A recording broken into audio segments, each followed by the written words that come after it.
কেন্দ্রীয় সরকারের অ্যাকশন দেখে আমার মনে হয়েছে যে কেন্দ্রীয় সরকার পশ্চিমবঙ্গের এই যে পরিস্থিতি তাকে বদল করতে চায় না।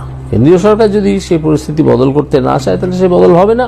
আমার উদ্দেশ্য ছিল মমতা ব্যানার্জিকে এখান থেকে সরিয়ে দেওয়ার সব রকমের ব্যবস্থা করা হবে।